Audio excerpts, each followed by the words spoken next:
Já, stuð þetta. En ert þú einn af þeim sem orðin háður kaffibollanum í morgunsárið? Ertu kannski farin að drekka fleiri bolla en þig grunaði yfir daginn? Eða hefur kannski hugleitt hvort að þú sért orðin háður koffíni?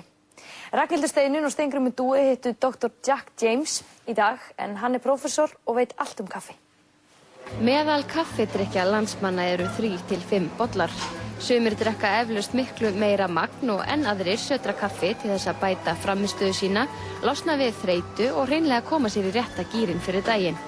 Eftir 20 ára rannsóknarvinnu á áhrifum koffíns sem meðal annars að finna í kaffi, hefur Dr. Jack James komist að ýmsu sem eflaust kemur mörgum á óvart. Dr. James, you have been studying caffeine for many years. So what is it about caffeine that gets people going in the morning? Well, it's certainly the case that when people have gotten into the habit of consuming caffeine regularly, so that they drink coffee or tea or other caffeine-containing beverages daily, what happens is that typically people will develop physical dependence, so that when you have your first cup of coffee in the morning, you have this feeling of refreshment, getting a lift, a pick-up of some kind, and you're ready to face the day. And whilst it's a genuine effect in the sense that you've been uplifted from where you were, it's also an illusion in the sense that people in that situation tend to attribute a benefit to the caffeine that they've consumed. But in actual fact, all it's doing is reversing the fact that they're experiencing a degree of withdrawal and bringing them back to how they would feel normally if they weren't a caffeine consumer in the first place. We've searched far and wide, and we've not been able to find any benefits from caffeine, either in the way in which people perform on mental tasks or the way in which they feel in terms of their subjective mood. All that's happening is that when they don't get their caffeine, they don't feel well, they take the caffeine, they feel better, but only to the same extent that they would if they weren't consuming caffeine in the first place. It's a classic instance of physical dependence. What about drinking coffee to keep yourself awake? Caffeine does block a chemical, a key chemical that brings about that sleepiness. It blocks the effect of that. So in that sense, it does keep people awake, so it disrupts sleep. But the belief has been that therefore it can be helpful in enabling people to perform in situations where they might be subject to sleepiness. And it doesn't do that. All it does is it just blocks the tendency to fall asleep, but it doesn't enhance performance at all. If you want to enhance performance when you're sleepy, you need to have a nap. What is this coffee doing to my body?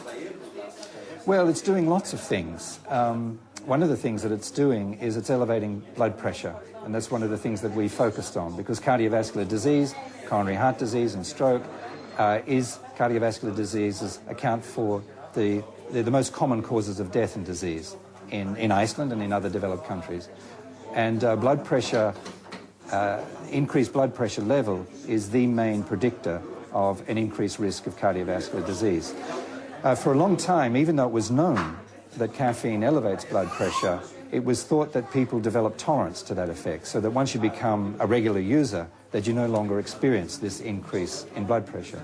But we've shown that that's not the case, that in fact, regular users who consume caffeine every day do experience an increase in blood pressure every day of their lives while they're consuming caffeine. Well in excess of 80% of the population consumes caffeine daily. And also for most people, it's effectively a lifelong habit. So you tend to start in childhood, perhaps with tea or soft drinks, graduate to coffee perhaps, and continue during coffee throughout the lifespan. So if you combine these effects of an everyday occurrence over the lifespan, then it's almost certain, there's every reason for us to believe that caffeine does contribute significantly to increased cardiovascular disease.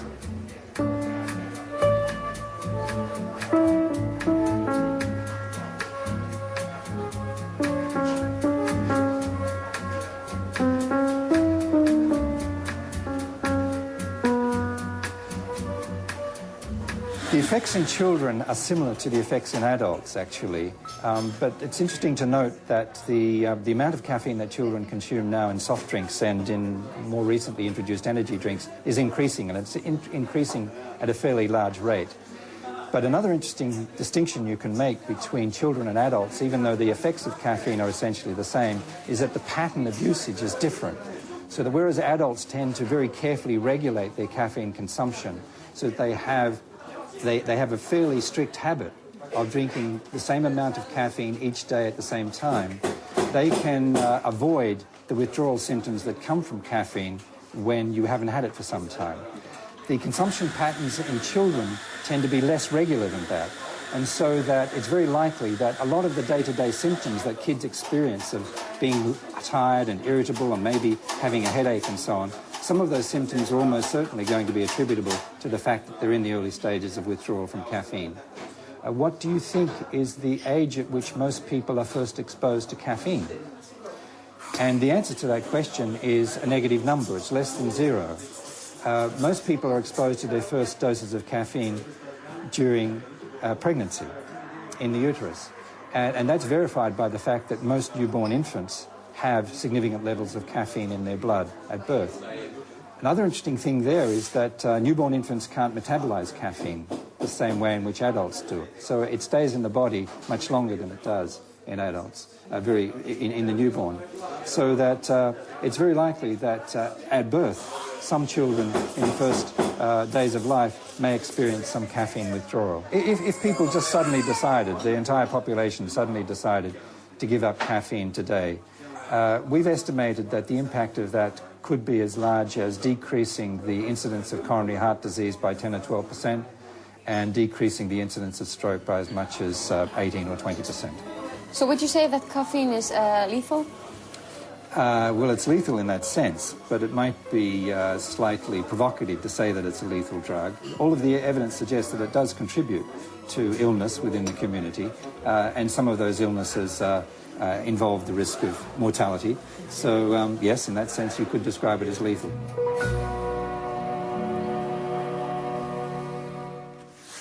Og þess bara geta að Jack James flytur fyrirlestur í Háskólanum í Reykjavík á morgun klukkan 12 sem öllum